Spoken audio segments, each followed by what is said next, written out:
Thanks for joining. So as you can see, I have sketched out something and I intend to paint it using henna. So I have my henna cone and I have this little bowl. So I'm just going to put just a little bit in there. And then I have some water, but I'm going to remove this real quick. So I'm just going to put that in there. And then just kind of mix it around just to kind of get more of like a watercolor consistency. So it kind of is a really light, light brown, kind of orangish color. All right. So I think that's pretty good. Just really want to get it kind of incorporated. And you can always add more later if you want to make it a little bit darker. Oh, I'm so glad that you got into henna from watching our videos. That's amazing. Alright, so I'm gonna start. As you can see, it's kind of light, but I am going to be going over it with my henna cone later to kind of outline it. But let me know if you can hear everything all right.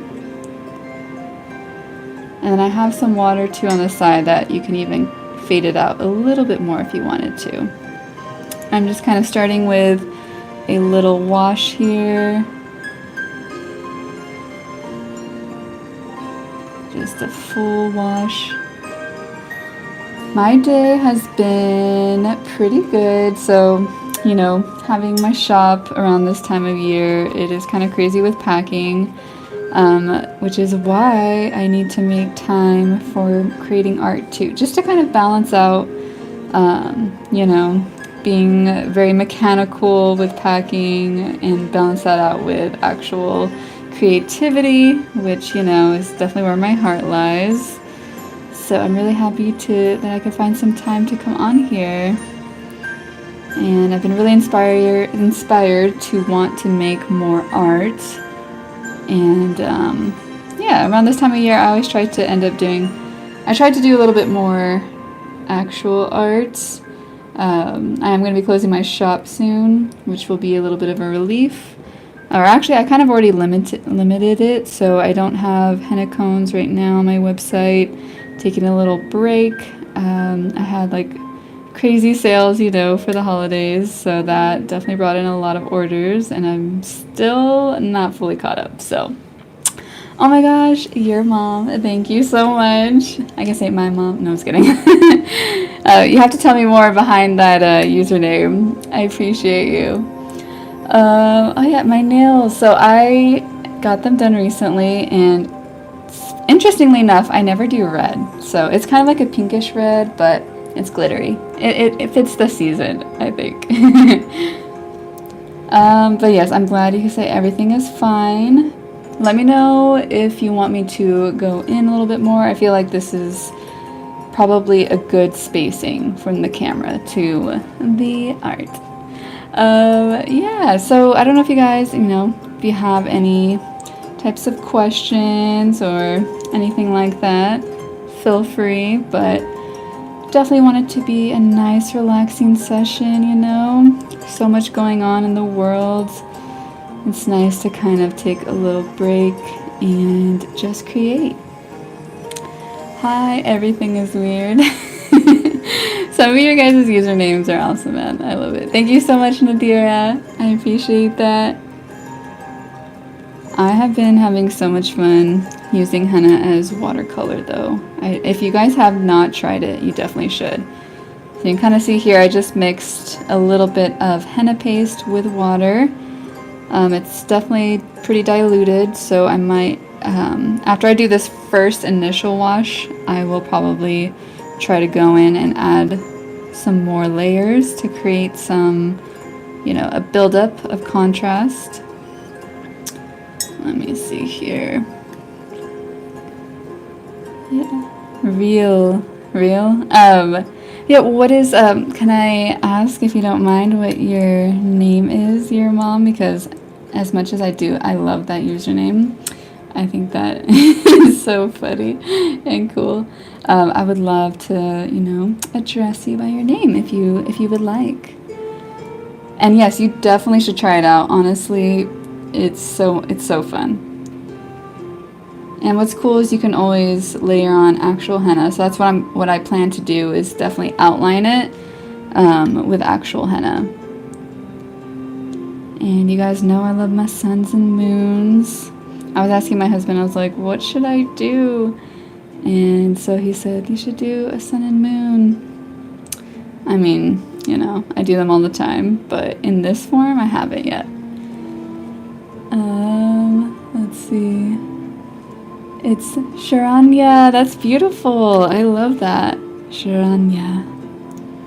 Thank you so much for joining, Sharanya. And let's see, do I start doing bridal henna right away? How often do I usually do them?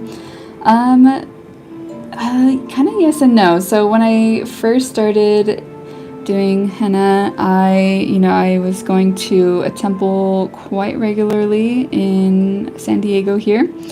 And yeah, definitely I got booked right away from someone from the temple that wanted me to do her daughter. And at that time I was actually also doing cake decorating. So I even did her cake as well. So it was kind of like a combo there. And then actually, my husband and I, we did many trips to India throughout the years. And I did a few bridal designs while I was in India. See, now I'm going to add a little bit more henna just to kind of make it a little bit darker. But I wasn't really prioritizing it, really. It was just, mostly temple community members that I would do bridal for. And in that sense, I wasn't really nervous because, obviously definitely discount rate, it's just kind of like practice almost, which was good. Paid practice is always good in the beginning. But then I would say I really primarily started doing my henna booth more so. So I was doing the henna booth, and in the summer I wouldn't even take any brides because I would do my henna booth pretty much, I want to say, like I would be out there like 6 days a week in the summer, which is kind of crazy to think about now. But around, obviously when COVID happened, that's kind of when I pivoted and started doing more bridal and started posting more about it. My sessions, and people started finding me more, so I definitely kind of decided to not do my henna booth quite as frequently, and instead I started focusing more on bridal. Definitely improved my skill level with bridal because it's different, than what you do at a henna booth, of course. And I've definitely seen a lot of improvement over the last year especially. But yeah, I did not start out doing that primarily. Kind of a long way to answer your question there. Sorry if I'm missing your guys' questions. Let's see, will I be back at Seaport again? Yeah, I'm not sure. Definitely not this year, but maybe in the spring next year.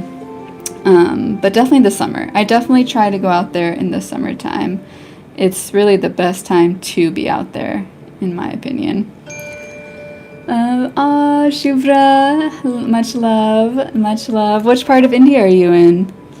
I would love to know if I've maybe been. But I haven't been to like too many places in India.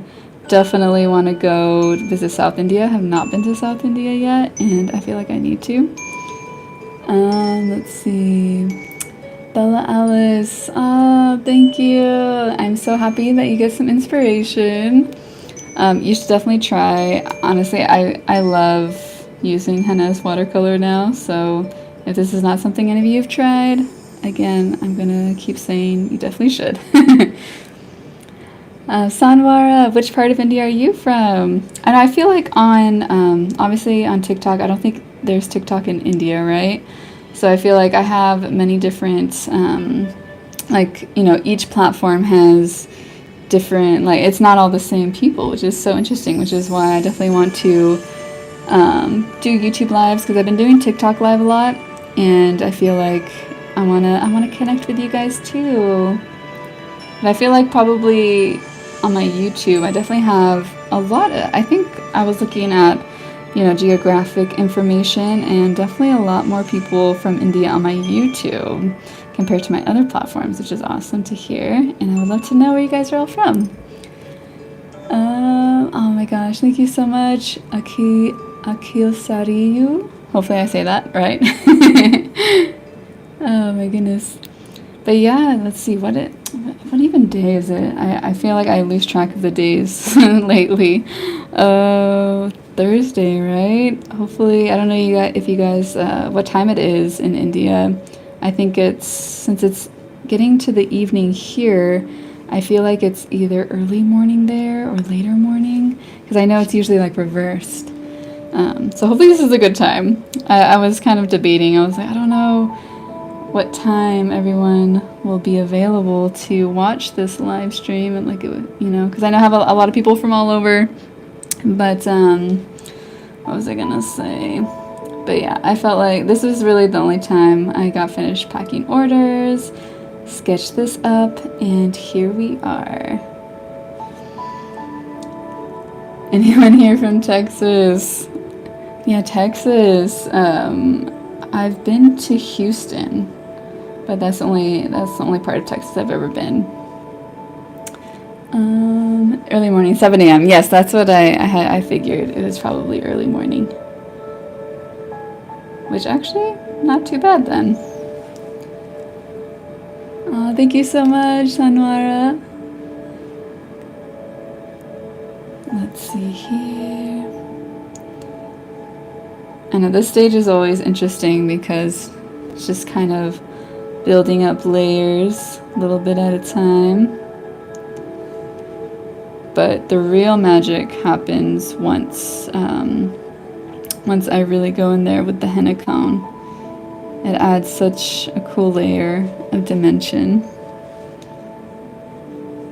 But I do feel like, what do you call it? I might want to try to add even a little bit more henna now to create even a darker shade. But I'm not super, I haven't had a ton of practice with watercolor in the past, but I do know it's definitely good to build layers a little bit at a time, because once you go too dark, you can't really go back from that. Unlike acrylics, you have a little bit more flexibility, I feel like. I definitely should come again, I know. So let's see, the last time my husband and I got our visas, applied for a visa, we got a 10-year tourist visa. So we still have quite a few years left on it, but now our passports are expired, so we have to definitely get those taken care of. But I'm not 100% sure when. We haven't been since 2019, actually. That was our last trip to India, was the beginning of 2019. So then obviously, COVID happened the next year, so that kind of put a wrench in our plans to go again. But yeah, I feel like if we were to go again, though, the only downside for us now is that we probably wouldn't be able to stay for as long as we normally would in the past. What we used to do is we would get short-term leases, and then we would put everything into storage and then we would go for like months at a time, which was honestly pretty cool. But now that we have a place that we really like, we probably only go for like a month at a time now, which for us seems really, really short. Let's see here.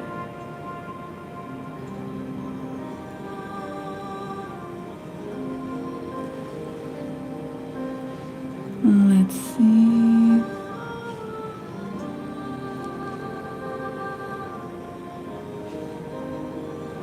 But hopefully everyone's day is going good.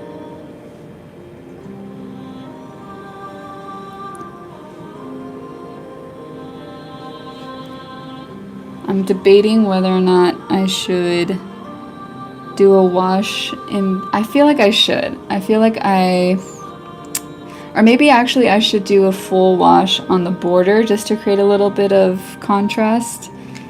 It might be too much if I did an entire wash of the entire background. Not sure if you guys have any thoughts on that. So this actually is not watercolor. This is henna that I mixed with water. So I'm using it like watercolor, but it's actually henna. So I'm kind of just creating a little bit more kind of shading, and then I have my henna cone here, which I'm going to outline everything, and that'll really make it pop. But I'm thinking I do want to outline or just kind of put a wash. So I'm going to, while this is drying, I'm going to take this bigger brush and then just kind of wash over, because I want to create a border. But just to create a little bit of contrast, let's just fill this in. Which is why I'm really glad I went ahead and sketched out this border with pencil first. I'm glad you guys are liking it though. I know it's something a little bit different, you know, but still henna related, you could say. Because I know that I've done a video in the past where I used henna, coffee, and hibiscus tea to create a painting. So I just love using natural botanicals, like natural things, as paint. I don't know why. It's fun for me. But hopefully you guys can try it out too, because it's pretty interesting. Because I cannot for the life of me find where, like years ago, I remember reading something on the internet, and I was reading how they used to use henna to create kind of like this yellow ochre type of color. And so after reading that, I was like, oh, I have to try that. And yep, I knew I'd be obsessed. Yeah, it's always interesting. I feel like these days with social media and such fast clips, it always looks like things are so quickly created, but it's a process, which is why I felt like I wanted to go live, so you can kind of see the full process, and hopefully you can create a little relaxation. And I feel like, sorry if the comments are going to cover this part.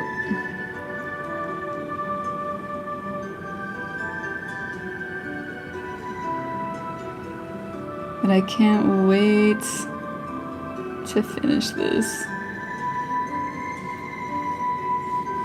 I'm trying to think what kind of design I want to do in the border though.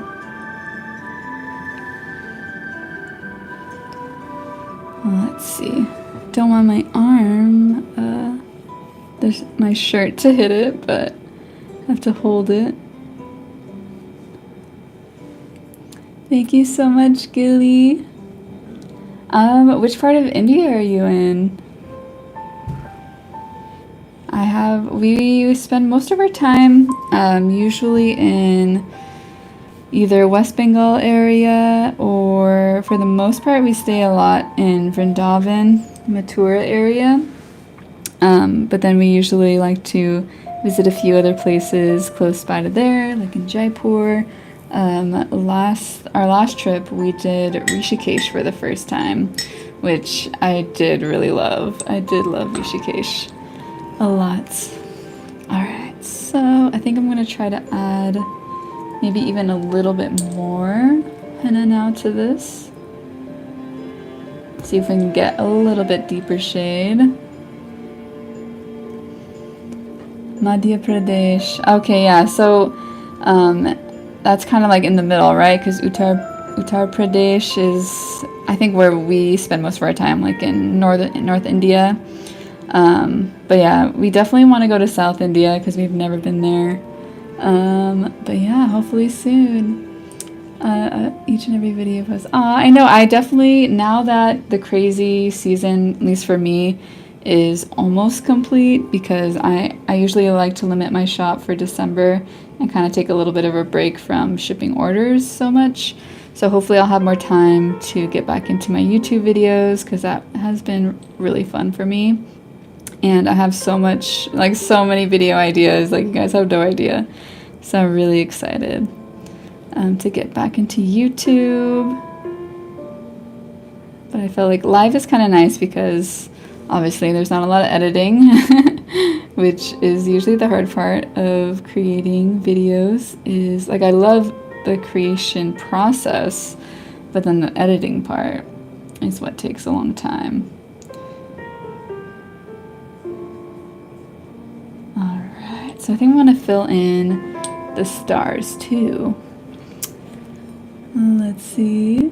Aw, thank you so much, Acom. I appreciate you. Let's see here.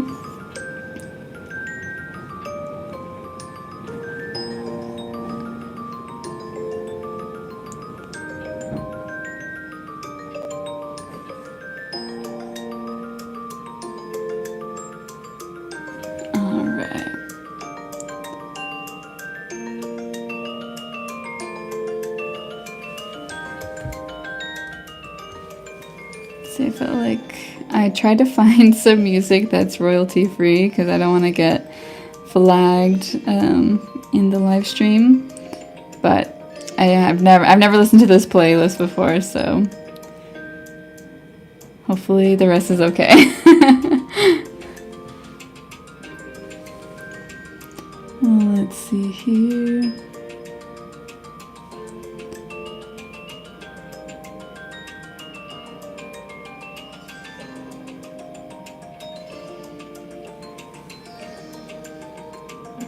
Yeah, I feel like the quality, what I'm looking at is good, but is it blurry at all for you? Because I'm looking on my laptop and it feels like it might be a little bit blurry, but I can't really tell on my screen, but I hope it's not. Hello everyone.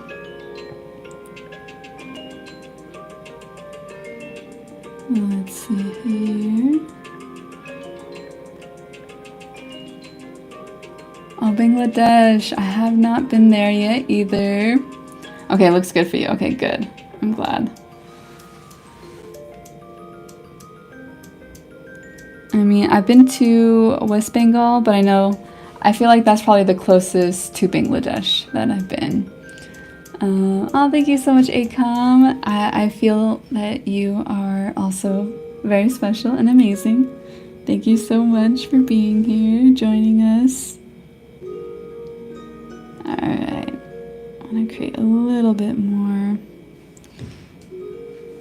kind of shading here before we go in with the actual henna cone.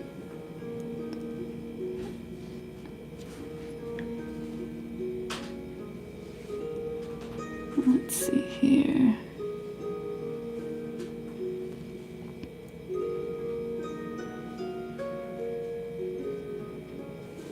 Trying to build up some layers.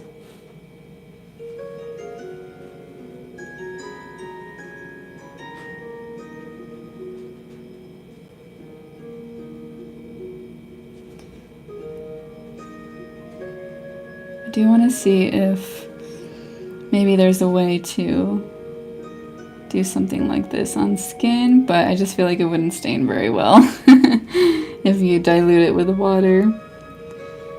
But you know I love my henna experiments, so we'll have to try it at some point.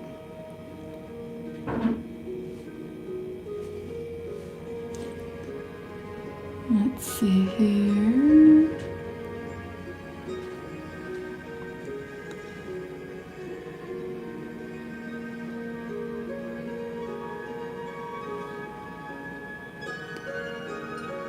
Hi Manju! I love that little emoji, the peace sign. Let's see, add a little bit more dark shadows.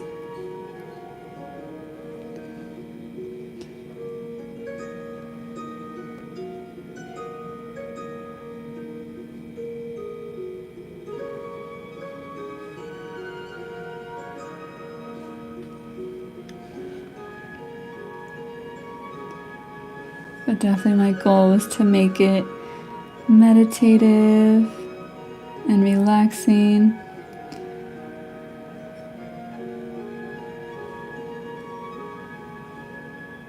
Oh, time for you to sleep. Oh, what time? Oh, okay. I'm in San Diego, so it's 6. So I don't know what time it is where you're at, but thank you so much for joining. It was fun.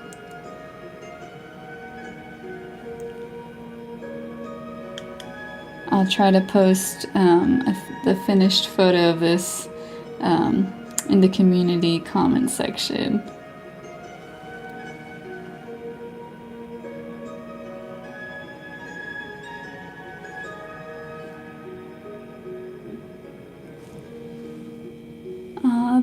That was definitely my goal, LS Martin. I know there's a lot of people from all over, so my idea was, oh, it's probably going to be nighttime, you know, for a lot of people since it is for me, but we have a lot of people from India, so it's actually morning time there. But it's good to kind of have a slow, you know, waking up slowly, slow, nice, relaxing morning too is always nice.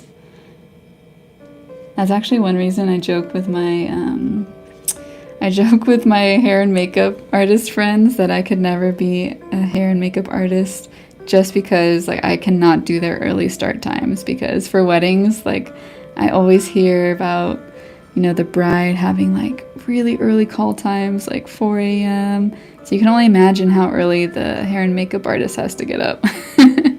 And don't get me wrong, like I love waking up early, but I don't want to leave my house that early, if you know what I mean. It's 8 over. Aw. Well, thank you so much for joining. Aw. 11 years old. Oh my gosh, that's such a cute age. Yeah, definitely she's just got to keep practicing. I mean, if she starts now, I mean, the sky's the limit for her. I wish I could have started sooner, you know? So, yeah. Get her some cones. Maybe she can practice on you. I remember when I first started, I practiced on my mom and my grandma quite often. So I think I'm going to try to create kind of like a fade out in the corners by adding a little bit of water. Let's see here. I want to create kind of like a subtle. There we go. Maybe kind of like clouds almost. There we go. Okay, I'm liking that. Oh my gosh, Akam, that means so much. I know, I really have been loving live streaming, but like I said, I've been doing it mostly on TikTok, and I know for a lot of people on my YouTube, they don't have TikTok, so I'm glad that I can do it on here.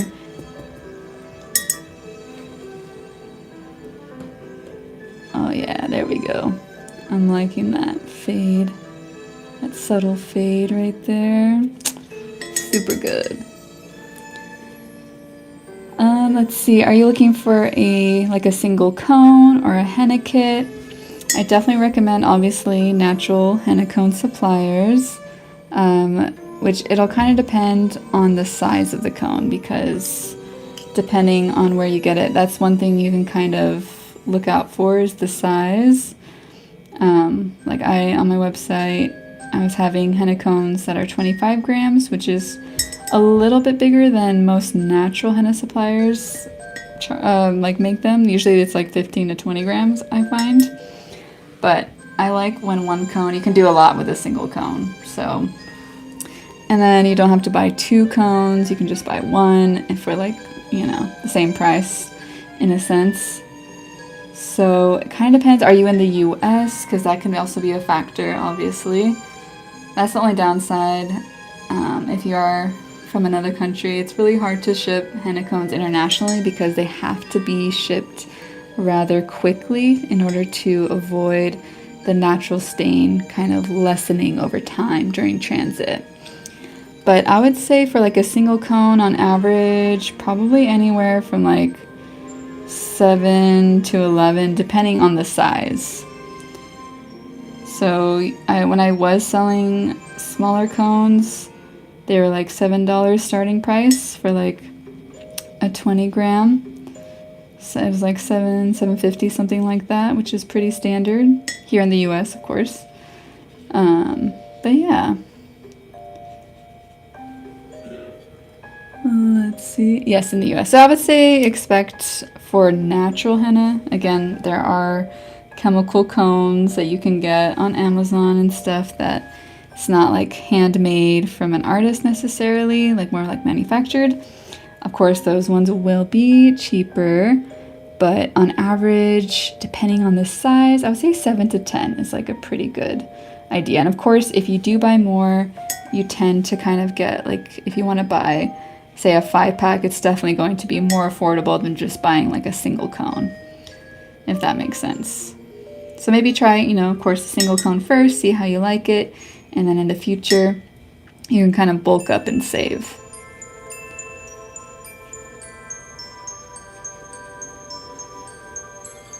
Thank you so much, Rinku.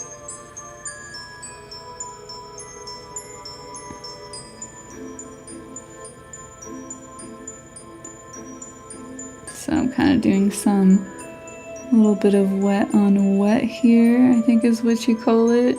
Again, I'm not actually super into watercolor. I've definitely used watercolors before, but now that I'm using henna as watercolor, it's definitely feels similar to watercolor to me.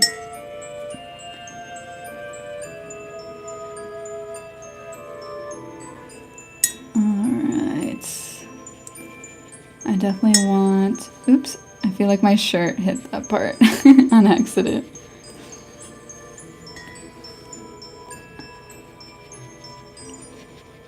But I am enjoying this subtle fade.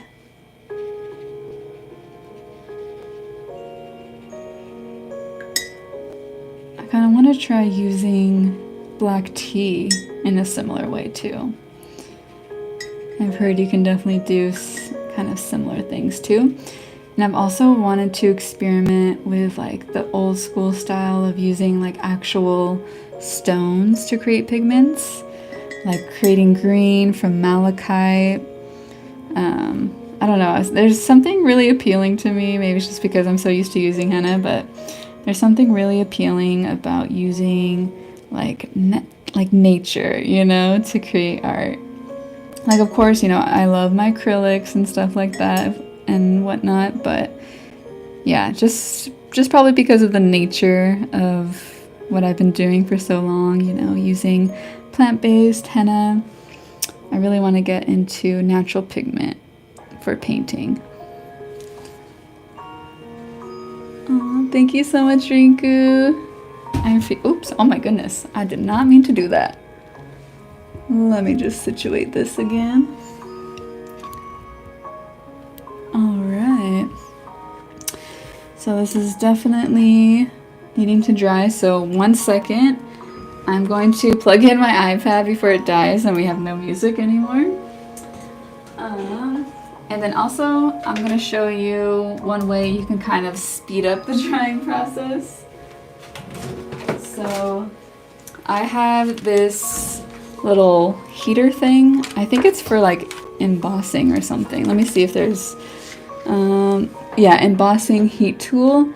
So I use this a lot when I'm doing like paintings and stuff like that, just to kind of speed up the drying time. I suppose a blow dryer might be similar, but I'm gonna plug this in. 1 second. It's gonna be a little bit loud, but so if you want to turn down your volume now, that might be good. Okay, and hopefully, oh my goodness. Okay, I'm kind of afraid because I have candles going on, so let's just see what happens.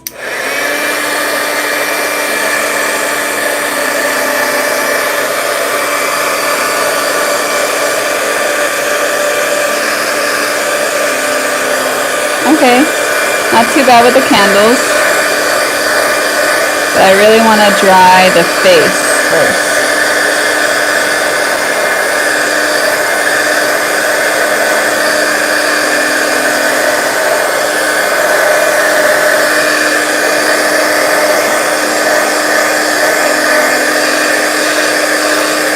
Alright, I think that's pretty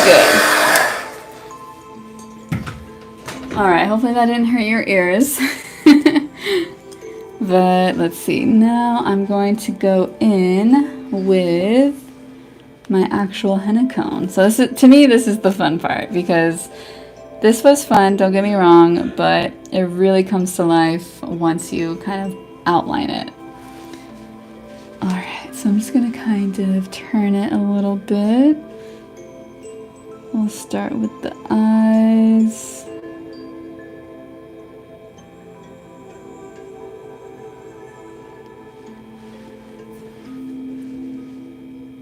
And we'll do a little bit of that.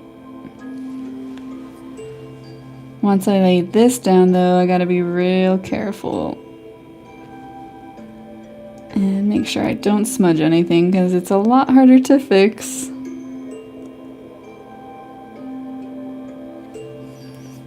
But at least when you're working on paper, and obviously not on skin, I can kind of turn it in whichever way I need to. So that will be helpful.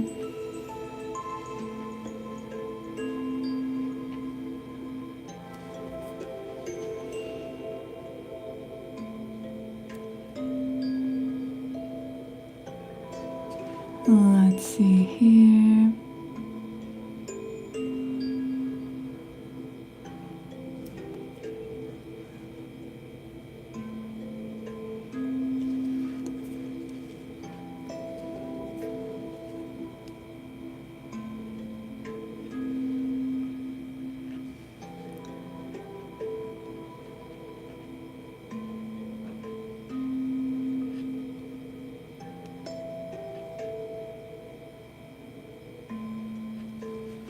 Already looking so much cooler. Oh my goodness. So my name is Jai, or Jaya. And I know, yes, actually, if you want to go to my Etsy, I do still have it on there, but I am probably going to be limiting. I just had, you know, Black Friday sales and all this stuff, and I was going to kind of take a little bit of a break from henna cones for the winter time to kind of work on some other projects. But I actually still have them up on my Etsy. If you just search Gopi Henna Official, you can still find them on there. So a little tip there, at least for now. Oh my gosh, don't worry about being late, because we still got a long way to go. Thank you so much for being here though, Naya. You kind of just, we did a little bit of henna watercolor as to create like a little background, and now we're going over it with an actual henna cone.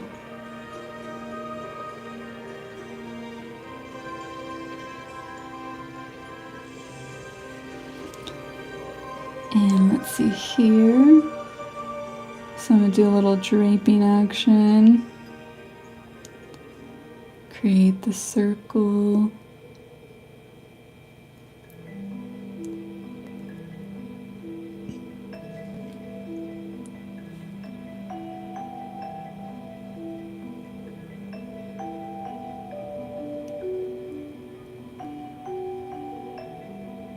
Ooh, that was a tough one.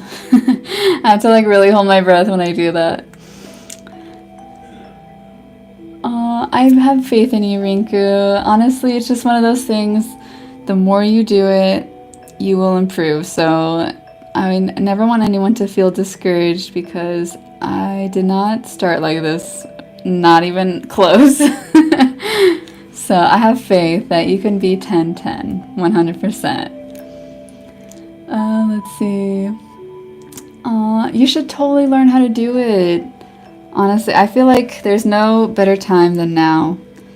Yeah, because there's definitely a lot more resources. So I feel like it's, in many ways, almost a little bit easier now. I mean, even when I started, you know, almost 11 years ago, there was still a lot of resources, but it was just on different platforms. It was mostly like Facebook forums. I found a lot of resources, and even YouTube back then had some good videos. But now it's like a whole nother level. So I think, like I said, now is a good time. Now is as good a time as any.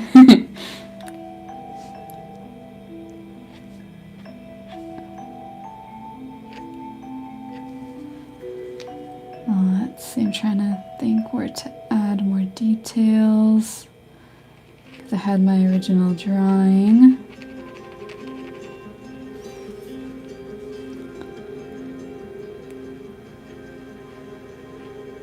Yeah, with the hennas, the backgrounds, it takes it to another level. I just love it.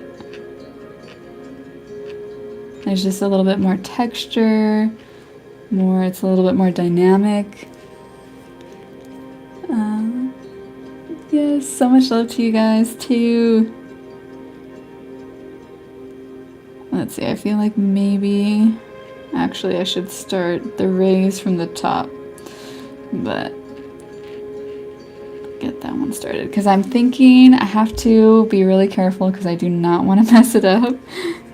So I have to be mindful of where I start.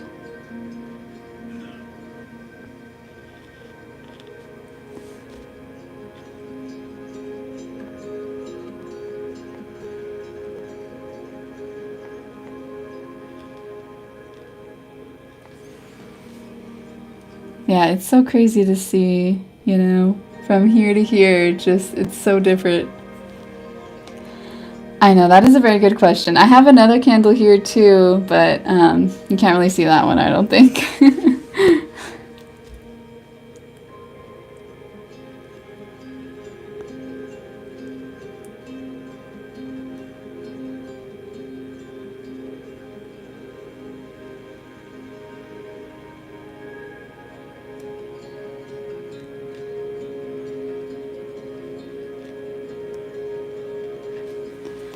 Let's see here.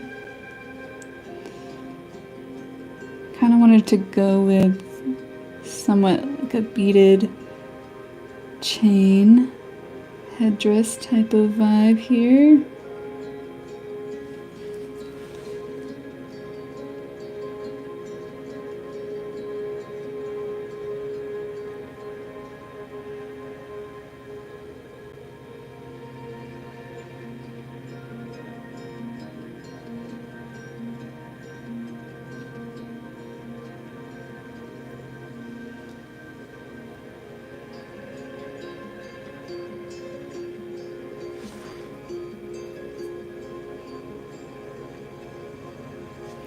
Yeah, definitely liking this. I know coffee. I was mentioning that earlier. I want to try coffee again as well as black tea, because I have also heard that black tea is is another alternative too. But I might try to combine them as well. I have done a short, I think it was probably sometime last year, where I used henna, coffee, and hibiscus. I don't know if anyone here remembers that one, if anyone here saw it, but it was a while ago. It smells so good. I wish you guys can smell it. When your mom was putting henna on you and then her arm accidentally touched some henna and then it became a whole mess. Yes, that happens. Yes. I feel like that's one of the hardest parts too when you're first learning, is learning how to kind of position yourself so you don't hit the wet paste, you know? Yeah, that part. Even now, like sometimes I'll, touch the side of it like very lightly, so it's usually not like a whole mess, but you just have to kind of touch it up a little bit. So it even happens to the pros every now and then. Let's see, your mom is something you, but I'm watching your videos now. Oh, she's scolding you. Wait, oh yeah, because it's morning time there, and it's only Thursday or Friday for you guys, I think. But yeah, thank you so much, Rinku. But I don't want you to get in trouble, so I definitely feel like if she, I don't know, hopefully you don't get in trouble. I would hate for that. I do not want to be responsible for that.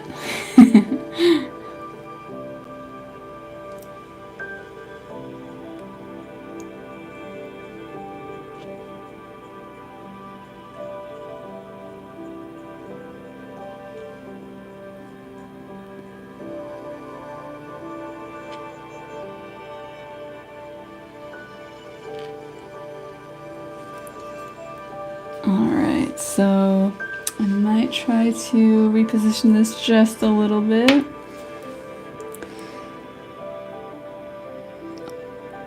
Hopefully my hand's not in the way though.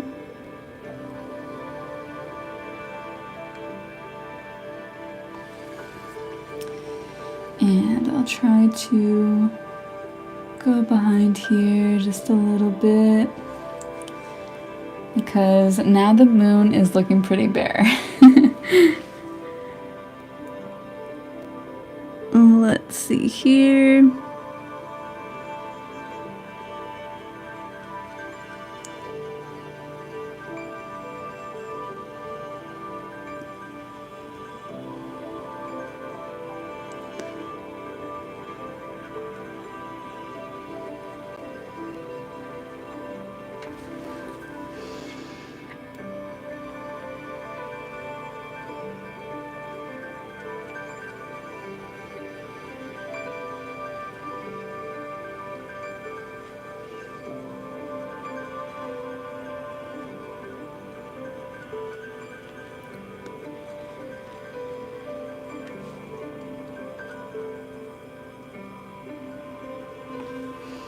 Yeah, let's see here.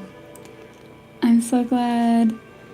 Yeah, it's just, I just feel like it'd be nice to share the therapeutic kind of process, as it is definitely very meditative.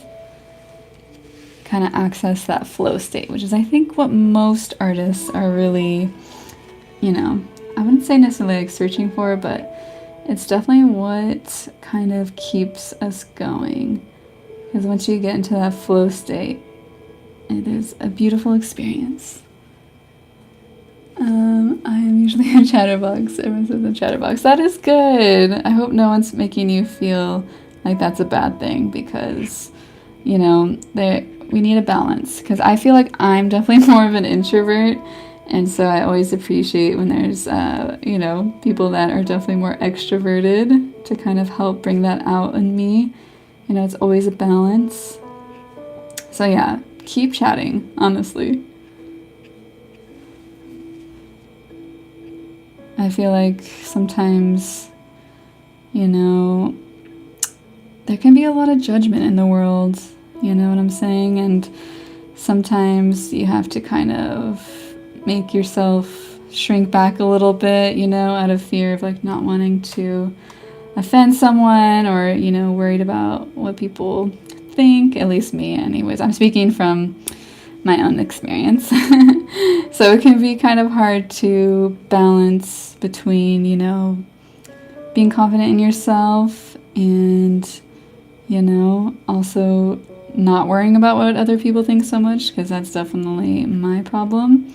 Especially being online, you know, being on the internet where people have almost like zero manners and can be so harsh and give opinions that you did not ask for. But yeah, I'm trying not to let that stop me. So I will die on that hill. Do I need to have sweaters?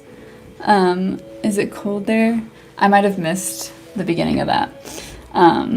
It is not very cold where I'm at, because I'm in San Diego. And it's like always very moderate here. I'm not selling the cones in India, unfortunately. I know I wish there was an easier way to get them there, but because the conversion rate is also so different, you know, it just, if you are in India, it just makes more sense to just kind of buy locally. But of course, if anything changes, I will definitely let you guys know. Yeah, henna, especially when it's made from scratch, you know, no chemical preservatives or anything, there is a little bit of a concern of making sure it arrives in a relatively quick way. So to get it to arrive to India from the US quickly is very expensive shipping wise. Let's see. I know I need to do some lives on the weekend for sure. Oh, Barbie, I'm so glad you found me. Let's see, you recently got henna and your job has been so amazing in helping. I'm so glad. Honestly, I have so many more videos coming, so I cannot wait. I'm also going to be redoing some of the old videos, like how to make henna, because they're just so outdated. Like, the information is still accurate, but the video style. Like, I just feel like I need to redo those ones. So hopefully soon. Oh, let's see here. These stars. Okay, I'm gonna try this one again. I don't know how this playlist is gonna be. Hopefully it's okay. This is not a commission, actually. This is just me wanting to do something a little bit more creative since I have been busy just packing, orders and stuff, which is, it can be kind of therapeutic in a sense, like you get into a flow, but it's not necessarily creative. And so I'm just like, I need to be creative. And also I have this thing with YouTube, they're trying to promote their live feature, and so I have to do one live per month, and I definitely waited till the last possible day to do this one just because it's been so crazy with the shop. But yeah, if anyone does want it, feel free to hit me up. I'm so glad you convinced her. Say thank you so much, Rinku's mom from Jai. Let's see, I know people do henna in their culture, but do you think I can frequently wear henna without thinking I'm trying to be in their culture? So, of course, that will definitely depend on the person, because I have received comments like so diverse in opinion. So it really depends. Like, one person will be like, no one can wear it, and other people are like, I love, when people wear henna and it's, part of my culture. So I feel like, obviously, if you're coming from a place of respect, and, learning more about the history, which there's so many amazing blogs and even books that you can get just to learn more, because, it's not necessarily just a one region type of thing, like it's been used in North Africa area, like Morocco, Egypt, the Levant, in Middle Eastern countries as well. Obviously, India is definitely, if you're following my channel, because I practice, a spiritual practice from the region, that's kind of how I've gotten into it. But yeah, I feel like, some people will say like, oh, I don't have a right to have an opinion, but I feel like everyone has a right to an opinion on something. And yeah, obviously I would say go for it. I don't think it's an issue, but if anyone else wants to chime in, give their opinion as well, feel free. Let's see. Oh my gosh. I will say I have been doing it for a while, and I do it pretty consistently. Anaya, so I would say don't get too discouraged. In fact, if any of you guys have some henna cones and you want to just like bust one out and practice along with me, that would be awesome. Let's see, I don't know Cardi, but I'm still loving to communicate with her. Aww. Yes, I'm definitely going to be doing something in the borders, but I'm kind of starting from the inside out, since I don't want to like accidentally have my sleeve hit it. Oh my gosh. I feel like, I personally believe that we're all, creative beings, and obviously that manifests differently. Some people express their creativity in more scientific ways, coming up with different inventions, like that definitely takes a lot of creativity. Writing, speaking, there's definitely many facets to creativity, right? But I feel like inherently we're all creative beings. So maybe, one person, like my medium, obviously, like I love henna and kind of more like painting type expressions of creativity, but I've lately been wanting to get a little bit more into writing as well. I feel like that's a skill that I've been neglecting. That's something that I feel like I am really interested in learning more and developing my skill, especially communication, because I definitely have a hard time sometimes expressing what I'm trying to get across. So I feel like with writing that can help me. But yeah, I definitely think everyone has like their own creative outlook on the world, you know, and maybe some people choose to express their creativity through creating a family even, you know. So I feel like there's many facets to creativity, you know, for human beings, but ultimately we all are. But we just have to face the fear. Sometimes it can be a little scary trying something new. Like I'm trying to learn, I have like a little drum and I've been trying to learn it. And I feel like keeping a beat can be very hard. Like a consistent beat, you know? And so I've been practicing like kirtan with my husband, he's a very good musician. So I've been learning because we chant, so we're singing as well as playing instruments at the same time. And so trying to keep a beat while singing, that has been so difficult. But I'm getting better. So I feel like it's good to kind of push yourself to try something maybe that you've been wanting to, but sometimes just starting is the hardest part. Let's see. Oh yeah. Yeah, I think I will. I definitely want to hang this up once I finish it. Let's see. I am really happy very much. Just try to have those. Oh my gosh. I'm glad you find it relaxing. I feel like I sound super weird, but I feel like we're always our toughest critic. I feel most people, when they hear their voice, they're always like, oh, that sounds so weird.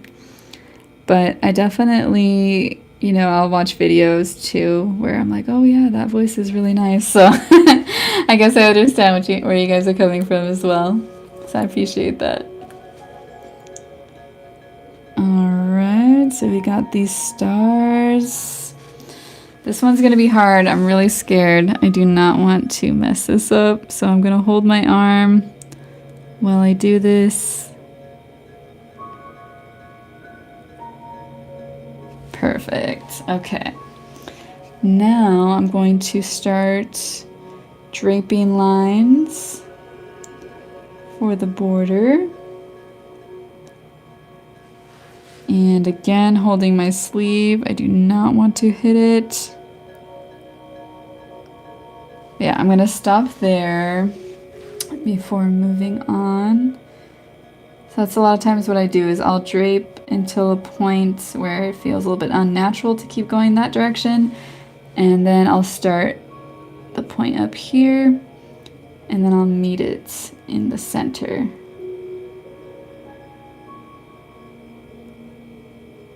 Okay, now I can breathe again. Oh my gosh. Let's see. Customer came to enter both their hands and legs. You're gonna be there. God, especially. Aw, I'm so amazed to hear that. That's amazing. I bet you she loved it. Do you have any pictures? I would love to see how it turned out. If you're on Instagram, you can DM me. Okay. I have to be super careful draping this one. Alright, there we go. Definitely looking better. I do feel like I want to add little dots as like stars around it.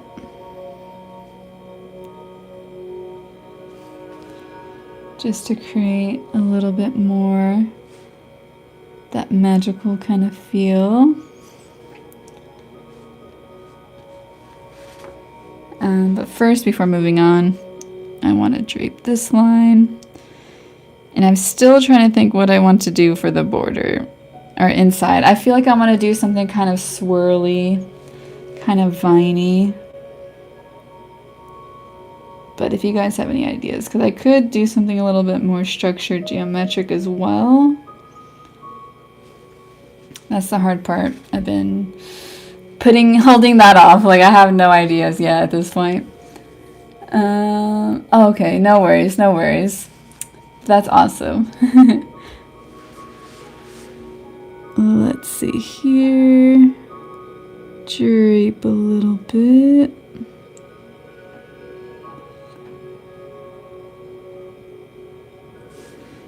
And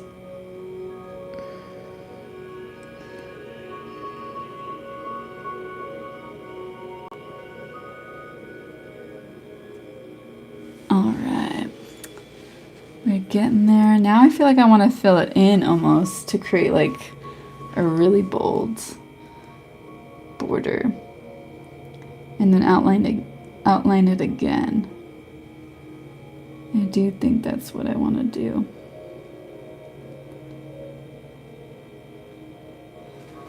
All right. Here it goes. She gives me chocolate and buys you henna. Let's see, where did I get the idea to start doing henna? So I had it done for my wedding a little over 11 years ago. I got married in a temple, Radha Krishna temple here in San Diego. And then obviously I loved my bridal, Mindy. And about 2 months after getting married, my husband and I went on our first pilgrimage trip to India. And it was there that I got a henna cone and started practicing on myself. And then from there, you know, friends, community members from the temple, family members, so many people were like, "Oh yeah, if you want to do it on me, I would love it." So it kind of just took off naturally, actually, which is kind of crazy. It's super fun. Let's see here.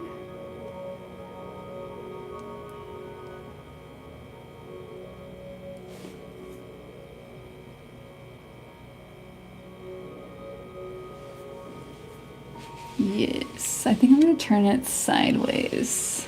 That's the good part about, doing it on paper. Obviously on skin, you can't really turn your client sideways, but at least on paper you can.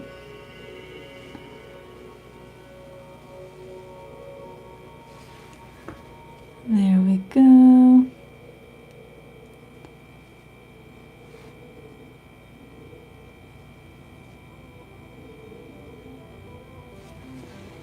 And okay, kind of put it right here. Let's see.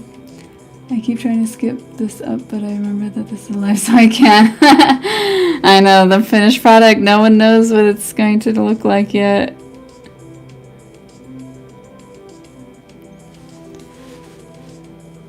I don't even know what the finished product is going to look like yet.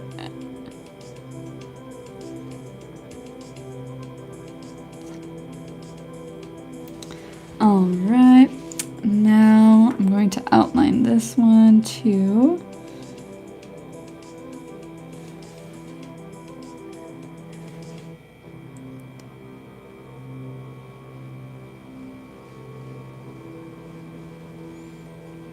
Although I might have to turn it around again so you guys can see it, since I think that went off camera. There we go. Much better. I did a sketch, so you can kind of see there's a little bit of pencil marks. So I just sketched a little bit the actual sun and the stars, and then of course where the border was gonna be, but nothing else besides that. Let's see. Please say it once. I'm not sure. But yes. And then, of course, gonna add some scallops. See, to me, using henna is much more natural than a pen or pencil. I just love that you can drape lines. I feel like you can create art almost a little bit faster than if you were sketching it out or drawing it out with like a pen or a pencil.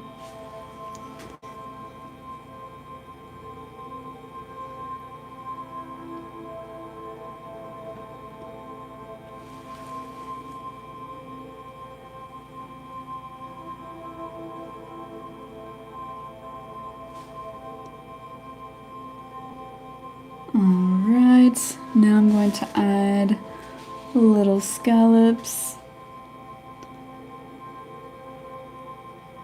And I'm still trying to figure out what I want to do inside though. I left a lot of room, so I wonder, I mean, I guess I could do kind of like a reverse style design, but I'm trying to debate what would fit the best. And anyone who's wondering, definitely gonna add more stars eventually. I know this candle is going for a long time actually, I'm surprised. There was one live stream I did on TikTok and I had a different holder and I had like a really thick candle and it just started over pouring. Like I don't even remember what I had as a background, but it was just like overflowing everywhere but people really enjoyed it for some reason. I don't know why. But since then, I busted this out. This one is usually pretty good, but as you can see, there was definitely some overflow. I think it's like the type of candle that I have in there. But let's see, gonna add some of these real quick. Not sure if any of you guys have any suggestions for what we put on the inside. How to keep your picky client shut. Wait, do you mean like a client who's really picky who keeps telling you like what to do as you're working on them? Is that what you mean? Because yeah, that definitely does suck. Fortunately, I don't really experience that too often, or if I do, it's just like maybe one thing. Or sometimes like they'll mention that they want something done, and they think like you're gonna forget it, but you're not, and so they'll keep reminding you. I've had that before. But yeah, tell us more about how picky she was. Yeah, I was kind of thinking like a reverse style too, but I don't know if that would take away too much, or maybe I can do some like stars and moons in there. A grid could be kind of cool too. So I guess we'll see. But yeah, picky clients. Fortunately, like I said, usually it's just like a couple things where they're like, oh, can you like do this a little bit like this photo here? But I feel like most customers, at least here obviously in the West, maybe they're not as picky, maybe, but I feel like usually they know like if they bring in photos, like it's not going to look exactly the same, because it's really hard to replicate obviously someone else's work. So it's more so like for inspiration, I find. But there was one time it was actually after doing full bride, like tons of like family, like really big designs, and it was like the last person, like she had been going on and off saying whether or not, like first she was like, oh, I'm not gonna get it, and then she's like, oh yeah, I'm gonna get it, and then she's like, no, I'm not gonna get it, and then finally like she was like the last one. And so by then I had been working for hours, so obviously like just know if you get a henna artist that has been working like over 5 or 6 hours, like the work's not gonna be like perfect. You know what I'm saying, like especially if you're not the bride, you're just getting something simple, like don't expect a Picasso style work. But she wanted like the same design on both palm, and so I did the design on the first one, I did it on the second one, and she started complaining because like it was slightly shifted over on one side compared to the other. And I'm like, oh my God, this is insane. And by that time I was like so exhausted. I kind of snapped at her and I was like, like I'm not a machine, like I can't make it exactly the same. I'm like, understand, I've been working for so long, like this, like it's not even that much different. Like there's really not much I can do. Like I'm not going to redo it basically for you just because it's shifted over a little bit. That is really the only main person I can think of that's been like super, super picky. But I think I might have missed. I don't know if you wrote more about that. Let's see. Make me work for 5 hours and give me like $300 only. Well, where are you in the US or are you in a different country? And also, how are you? I feel like, I don't know how old you are, but sometimes I feel like maybe if you're younger, I have heard that definitely people try to get more of a deal if they know their artist is younger, which kind of sucks. But you should have a contract that outlines your rate if you do hourly or if you discuss it beforehand. Create like a contract that they, pay and sign for.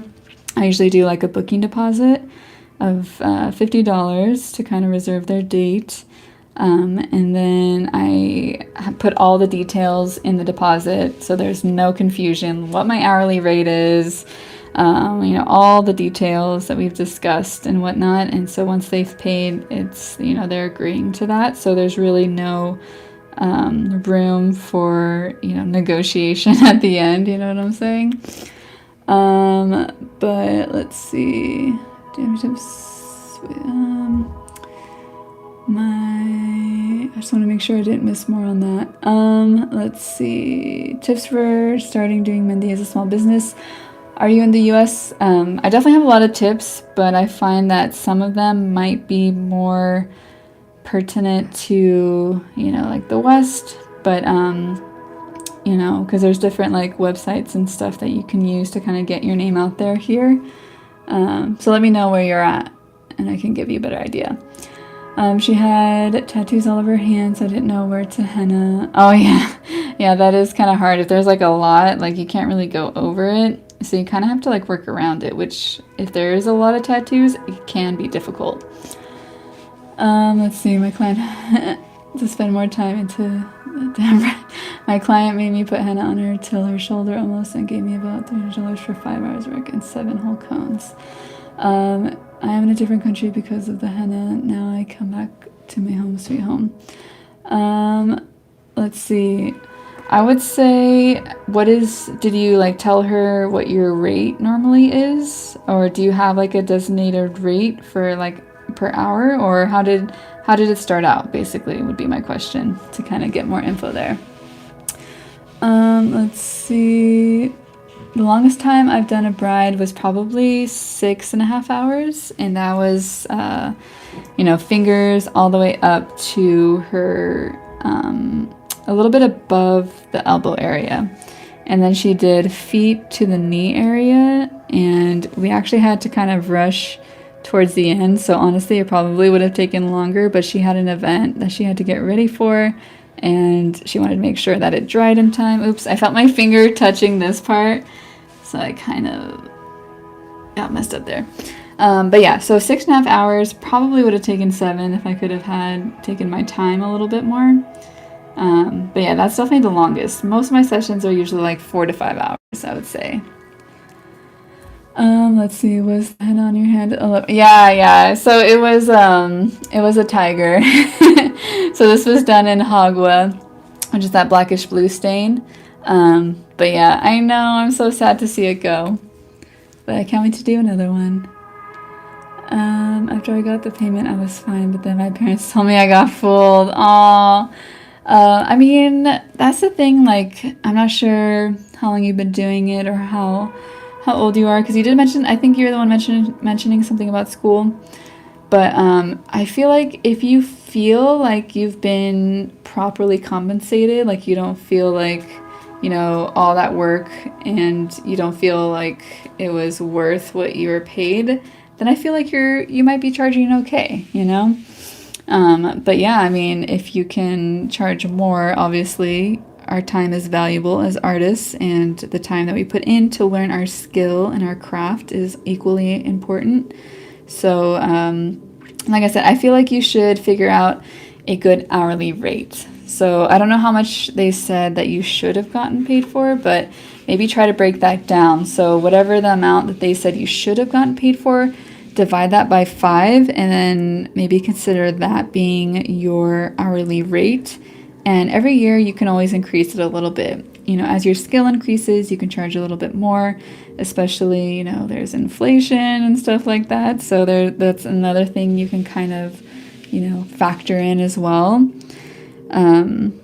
Yeah, so, you know, when I first started, this was like a very long time ago. I think I was charging like 65 or 75 an hour. And now for bridal, I charge 150 an hour. So, you know, definitely as you go, you can increase as well. But for family and guests, I usually discount it to like 125 an hour, which here in San Diego, like unless someone's just starting out and trying to get established, then I feel like 100 to 125 an hour is pretty standard here in San Diego. You went to the country for some doctoring reasons where your cousins were living, so then you just sent cousins, friends' marriage was there. So was it also for a family member? Because I feel like that could be another factor where it can be so hard to charge like family and friends. Like it is so hard to navigate those kind of sessions. Yeah. Okay. Do I discuss the design and layout with the bride before? I prefer to do it before, but sometimes brides get really busy, and the day of, there's definitely been times where they've sent me photos, you know, or like showed me photos on the day of. For me at this point, I can do either or. I prefer to kind of know, obviously, ahead of time, but I tend to work mostly freestyle. And so usually, yeah, it can work either way, but I've done both. Mostly people book me now because they've seen my work, so they kind of have a feel for what I can do, and a lot of times they leave it up to me. So they'll show me like a few photos for inspiration and then say like kind of do whatever based on this, and those always end up turning out like the best in my opinion. Let's see. She told first Henna, then I'll give you money. After that, she didn't even talk about it, if she liked it or not.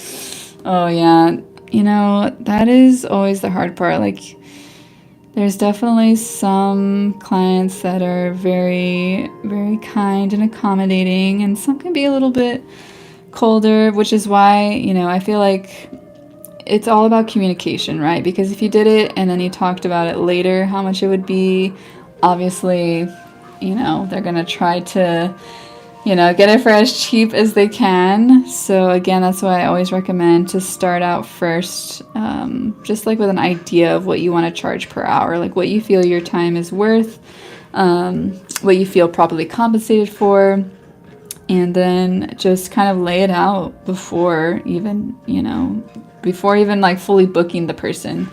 You know, just let them know like what your prices are. And, you know, for me, you know, I'll ask them to give me an idea of like approximately the size and style that they're thinking about getting.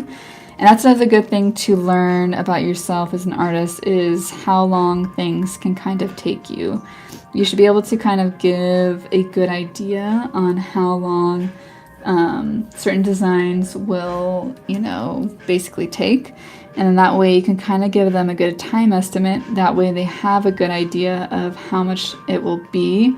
Obviously, that's the thing too, is if you're not seeing the client beforehand, you know, I've had some clients that were really tall, so they had like really long arms. And so obviously that's going to take a little bit longer if you're, you know, if you're working on someone with short arms. So that's another factor too, is, you know, if you don't see them prior, I always give like a range. Usually like it's within 30 minutes. So like, I'll give, you know, it's probably going to take about 4 hours, but it could be 4.5, just to kind of give them an idea of what to expect, basically. Let's see. My cousin's friend. Oh my gosh. Life in New York. If you can write your question again, I might have missed it. Let's see. One time I wore henna to school, and literally everyone was asking, "What's that?" And it was super annoying.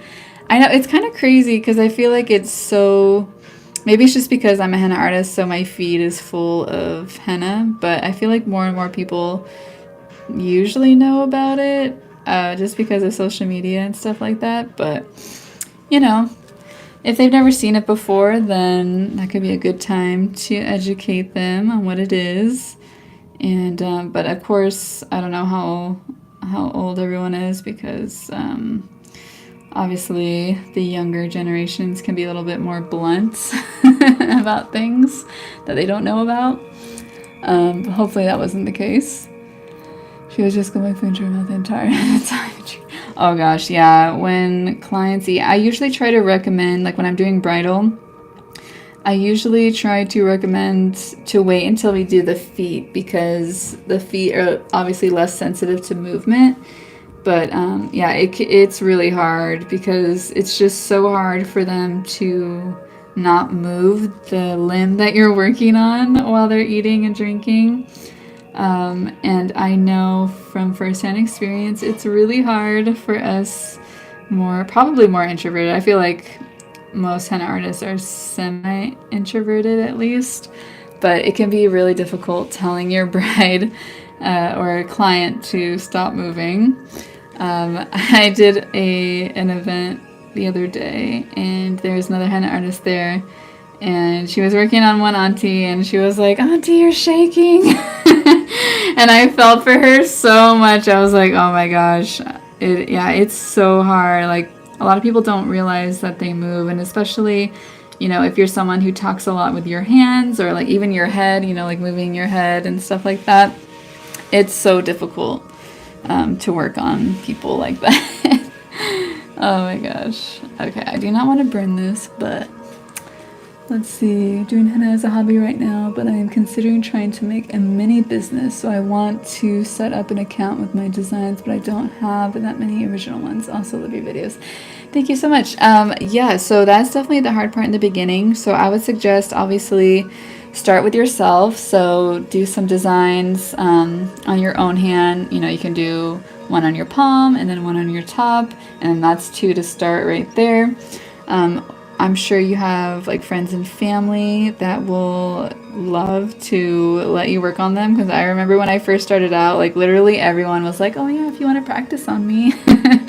So I feel like that part is not so difficult these days, especially with iPhones, and most phones in general take really good photos. So what I usually recommend, what I like the best, is usually in sunlight, but in indirect sunlight. So you can go outside, but I find sometimes if you're in the actual sun, it can kind of get washed out a little bit.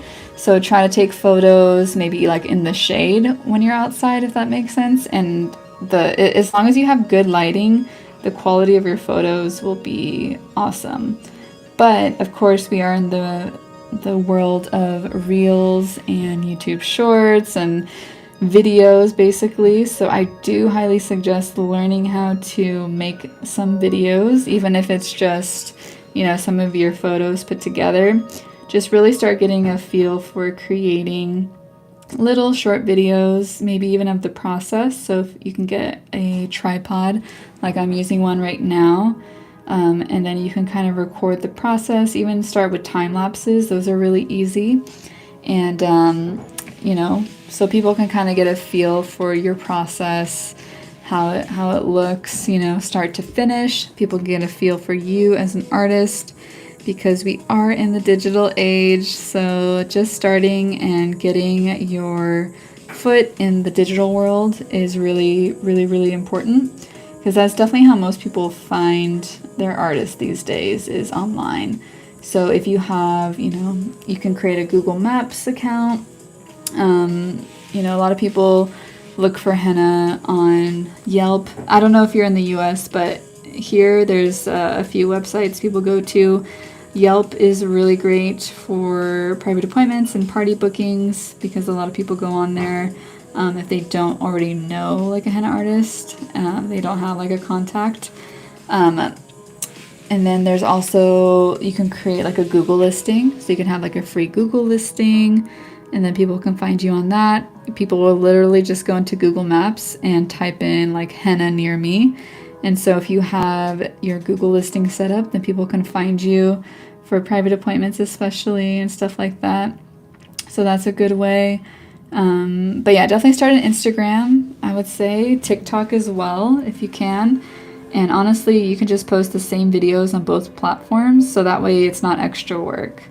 So that's definitely, I would say, just to start there.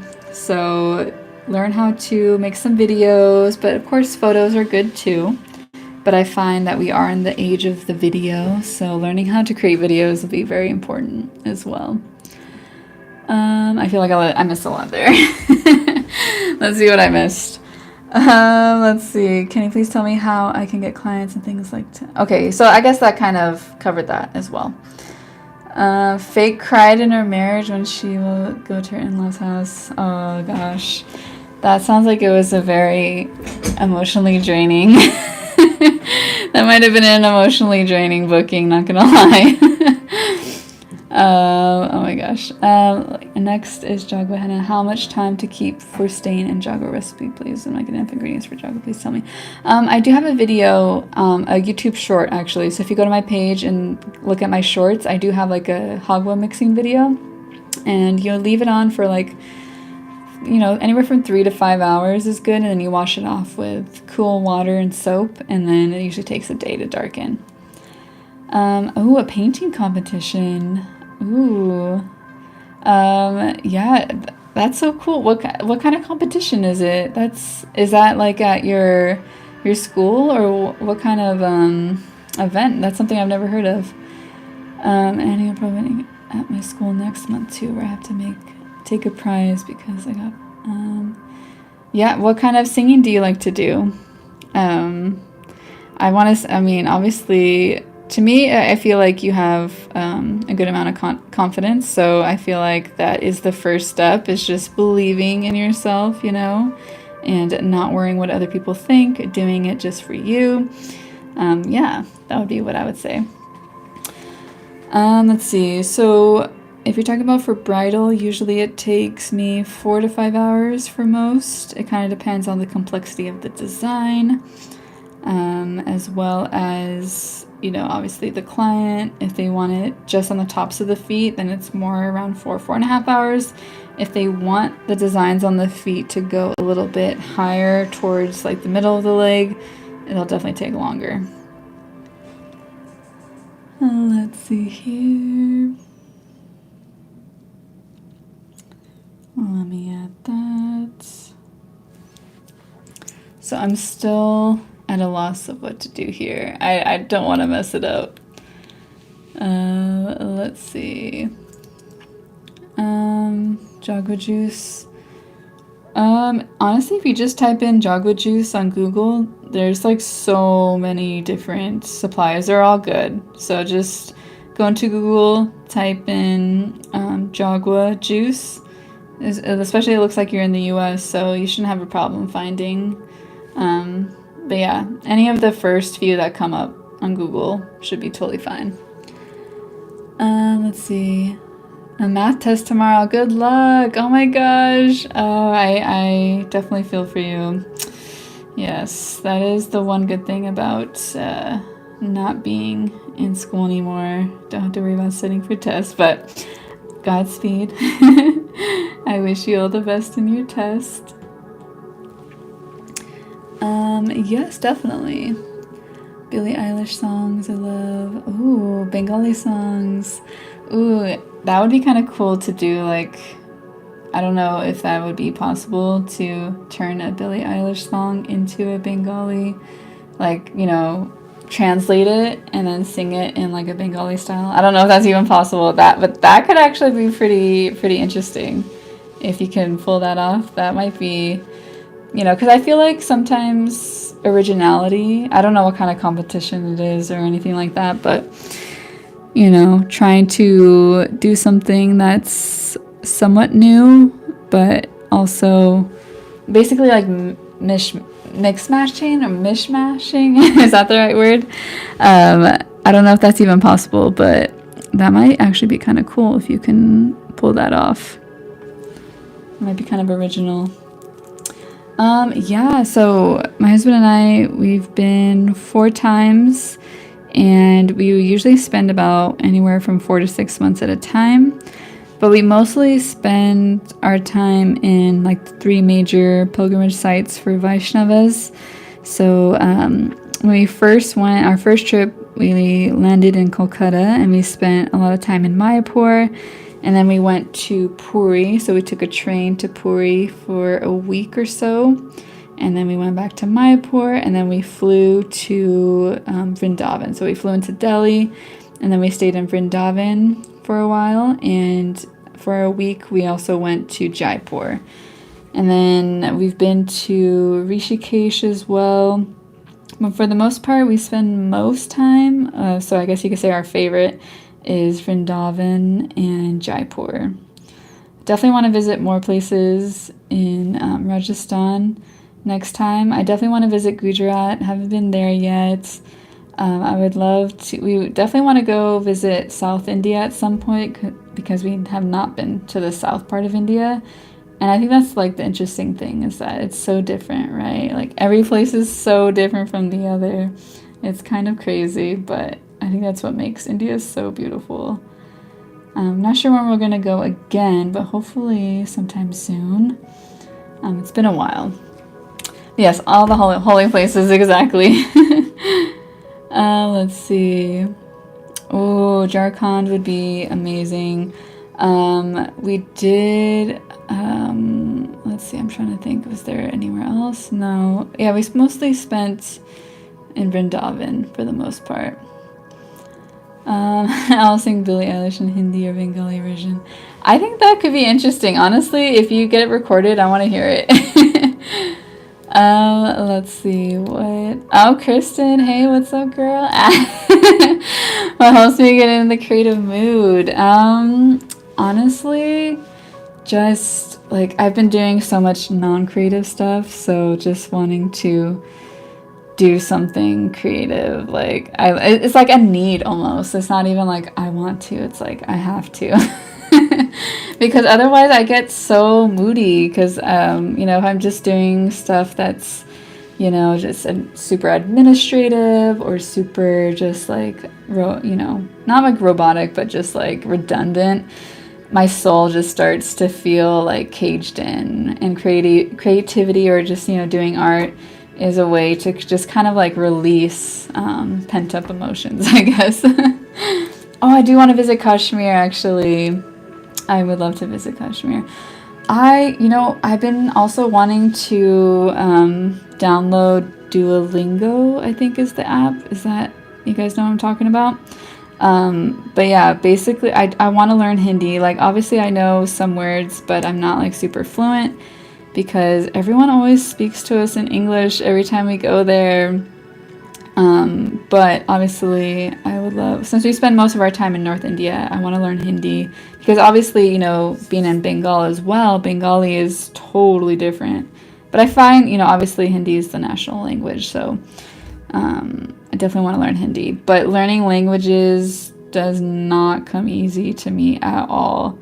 Like people were saying earlier, like, oh my gosh, I can never do like this art. Like that's how I feel about learning languages. Oh my gosh.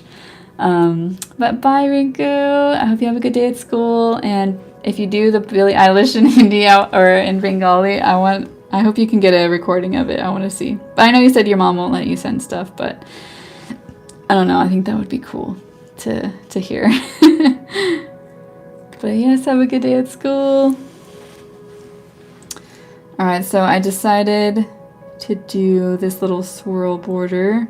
I'm going to add some vines too. So maybe a little bit different than I initially anticipated. But let's see here. There we go. Add some little dots too. So more of like a vine swirly border. Let's see here. All right. We're almost kind of there. But it's this part that will take some time to complete all the way around. Yeah, thank you guys so much for liking the video. That helps since you know, I feel like YouTube, you know, they do circulate it to a lot of people, but I feel like if you do it more often, like I haven't been posting super consistently on here, so any little bit of that kind of activity is good. Let's see here. I have a boy cut hair right now. Like a short, you have short hair? I think I've been contemplating cutting my hair, but I'm really attached, so I don't think I could do it. But sometimes it's just like, oh, maybe do I want to start from scratch and like try to grow it out again? But I don't think I could do that.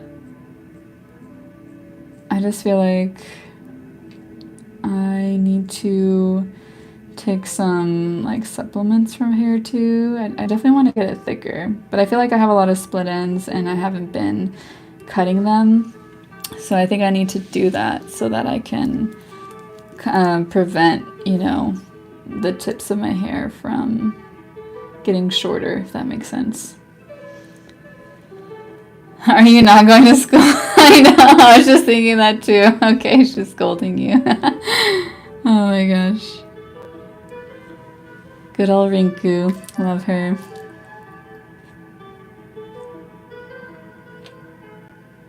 Her mom's scolding her.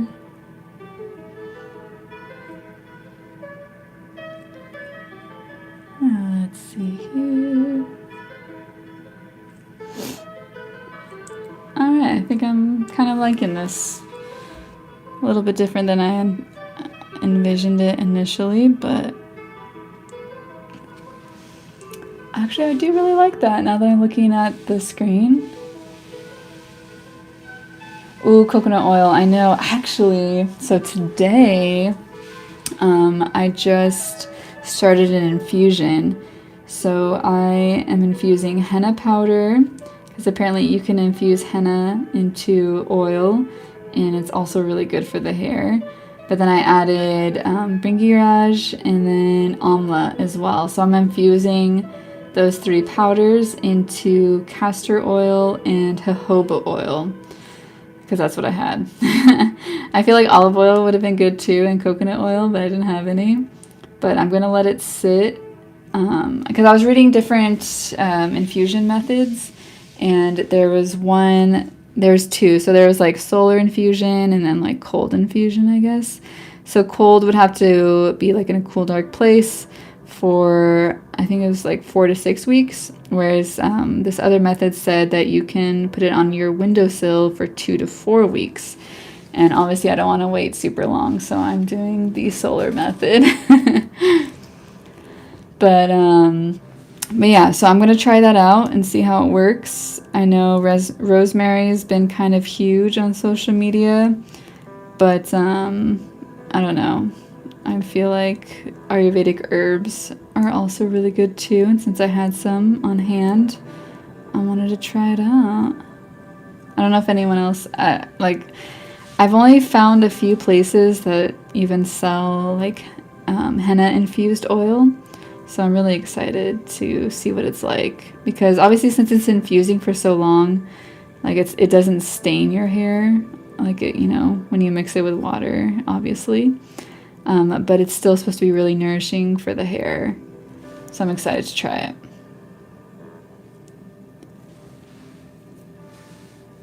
I'm already hiding in the closet. Okay, but you're still here. Oh my gosh. I know your mom's gonna get so mad. She's gonna get mad at me. And I do not want that. I do not want your mom to get mad at me. I don't want to be responsible for you getting in trouble either. Let's see here.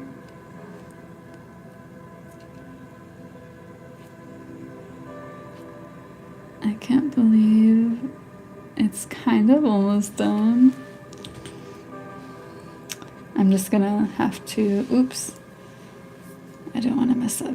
I feel like now's a good time to maybe add some more stars as well.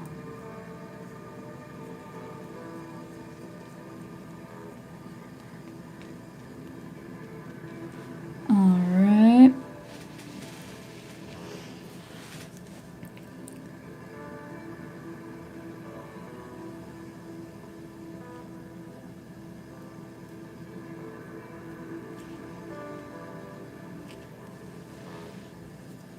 Do I have that heart tattoo on my left hand?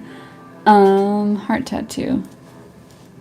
Let me see. I don't have any hearts, but you can kind of see it's still a little bit there. That was the tiger. No hearts.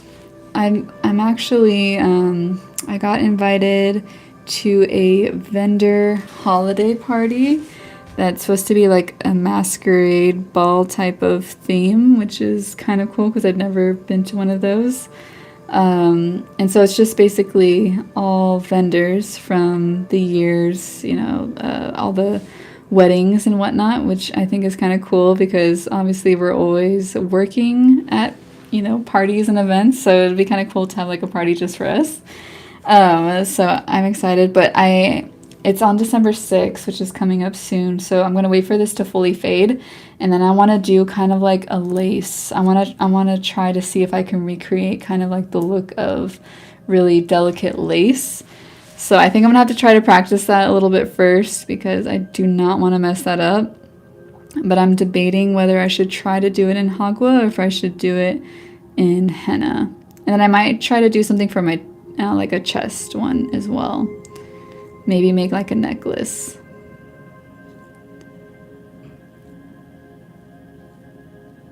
And it's being put on by one of my favorite planners as well. So, but I've never been to one of those. You know, you see those in movies, right, where people have masks and stuff. So I'm like, that actually sounds really cool. Oh my goodness. The border, I know, I was like debating, I'm like, should I try it? But yeah, it's definitely turning out how I envisioned it initially. So I'm happy, because sometimes you never know until you actually do it, right? And then by then, it could be too late, because on paper, it's definitely a little bit harder to clean up if you accidentally mess it up.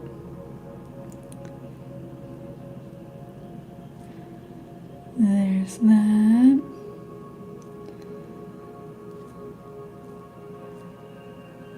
Now I'm like, ooh, I definitely want to try this on a bride at some point. I've never done a border like this, actually.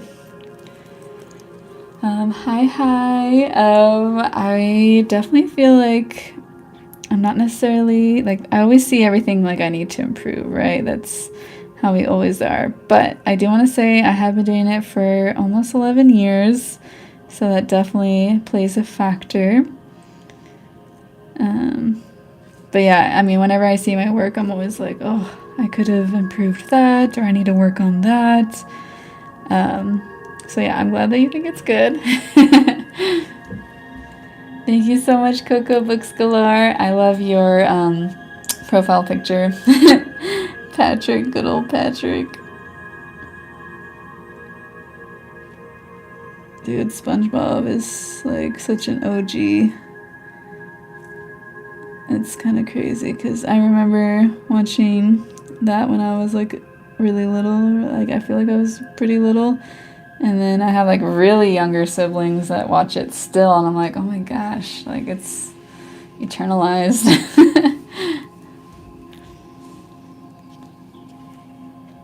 But it's kind of interesting, like when you watch shows that you watched when you were a kid as an adult. It's so freaking trippy. I don't know why. It's like you start seeing things that you never really like paid attention to before, and you're like, oh my gosh, like this isn't a kids like show. What? Actually, a couple years ago, my younger sister and brother, they had me do SpongeBob theme henna tattoos for them, you could say. So they were, and they picked like the weirdest ones too. At least my little sister did. She picked, it was like this really, it was a Patrick as well, but it was like a really interesting one where he looked really different. I know, that's what I'm saying. I still like watching it too. But oh my gosh. Okay, it was so crazy. So today I was watching a TikTok where this girl was breaking down this Kim Possible show. Like it's so crazy because it was like it like aired 20 years ago, but it kind of mirrored events that were happening now. and it was just so trippy. That's what I'm saying, like when you watch shows like when you're like really little, as an adult now you're like, dang, like that was blatant. Like they call it programming, but still it's like, but now as an adult you can really like, I don't know, sometimes you can tap into things that obviously you couldn't as a kid. But yeah, I wish I could, if I can find that Kim Possible TikTok explanation, I'll try to post it somewhere because it was pretty interesting. I'm not gonna lie. But yeah, it was crazy because just like how, you know, like they say, like The Simpsons like predicts a lot of stuff too. So it is kind of interesting. You're like, these people that are writing some certain shows, like, do they know something we didn't know? You know what I'm saying? Bye, Rinku. Oh my gosh, I can't believe you're still here. You're so funny. Do not get in trouble for us, Rinku. Oh, let's see here. All right.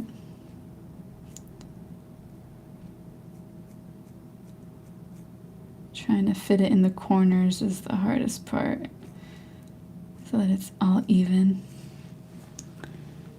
Oh, you're on the road to school and still watching. Oh my goodness. How far is your school?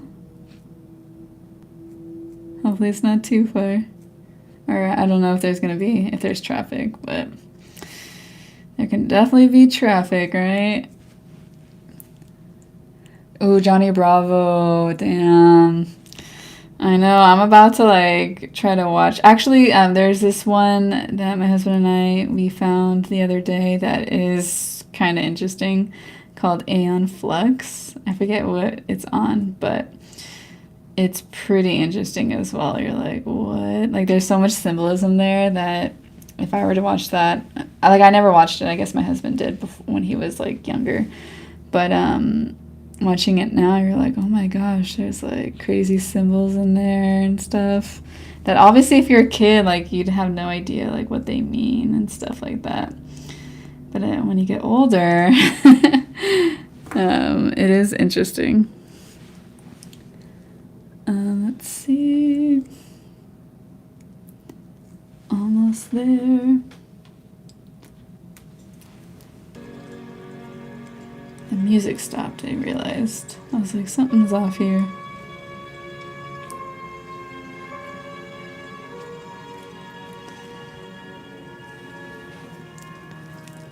Oh, it's a holiday. What holiday is it?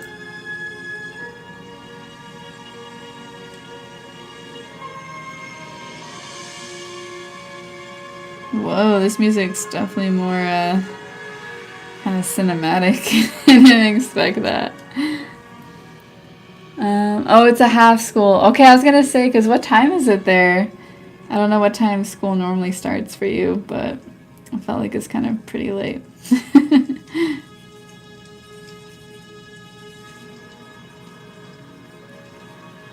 Wait, wait, so, okay, because you said half school, so it's like not fully off, yeah. Oh, your teacher's birthday, 8:47, almost 9. So you start at 9? Is that when you normally start? I feel like school starts so early here.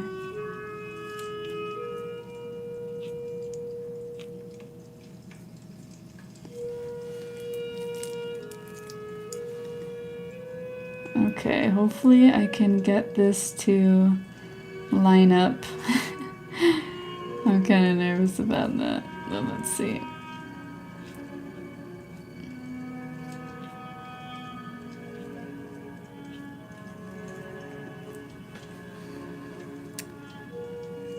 It's gonna start at 2 and end at 5. Oh, interesting. So you have the morning off.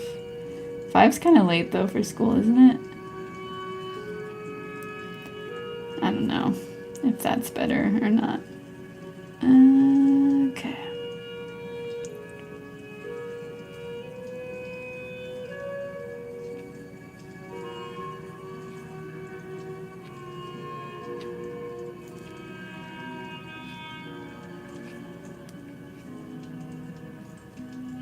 Almost there.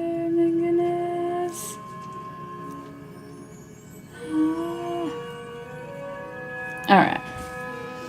Wow, now I need to finish the stars on this side. Starts at 8:30 a.m. Yeah, I feel like it's usually, that's like an average time. But I feel like sometimes here, I don't know, I feel like it could be even earlier sometimes. Just depending. Really should be later, honestly. Kids need a good amount of sleep.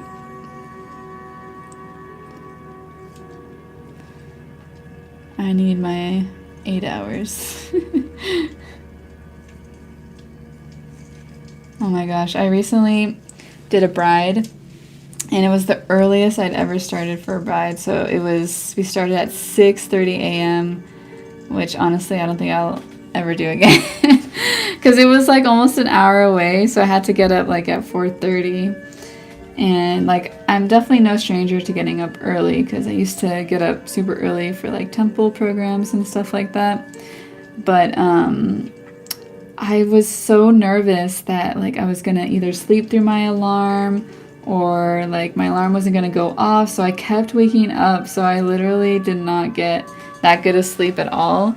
And so when I was done, I came back and I napped for like almost 4 hours, and I never nap.